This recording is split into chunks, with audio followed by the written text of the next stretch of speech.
Hello friends, સ્વાગત છે તમારા બધાનું મારા રસોડામાં। તો આજે આપણે બનાવીશું ચીઝ પનીર આલુ પરોઠું। એકદમ સરસ ફૂલ સ્ટફિંગ વાળું પરોઠું બનાવીને તૈયાર કરીશું। તો ચાલો રેસીપી સ્ટાર્ટ કરશું।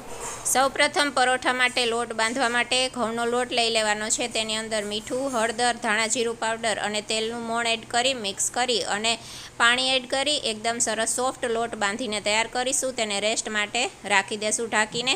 હવે સ્ટફિંગ બનાવી લેશું। તો બાફેલા બટેટા છે તેને આપણે છંદો કરી લેશું। તેમાં ચીઝ ઉમેરીશું, મોઝરેલા ચીઝ લીધેલી છે અને પનીર છીણીને એડ કરીશું। આ રીતના ચીઝ અને પનીર એડ કરી તેમાં આપણે સ્વાદ પ્રમાણે મીઠું, ધાણા જીરું પાવડર, હળદર, કાળા મરી પાવડર, ચીલી ફ્લેક્સ એડ કરી અને થોડા આપણે લીલા મરચાં અને લીલા ધાણા એડ કરીશું, મિક્સ કરીશું। સ્ટફિંગ તૈયાર છે। હવે પરોઠા વણી લેવાના છે।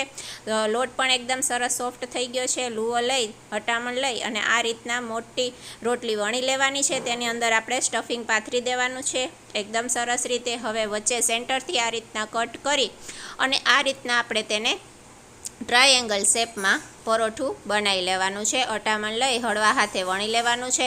તો આ પરોઠું છે એકદમ સરસ ફૂલ સ્ટફિંગવાળું બનીને તૈયાર થાય છે, જોઈ શકો છો।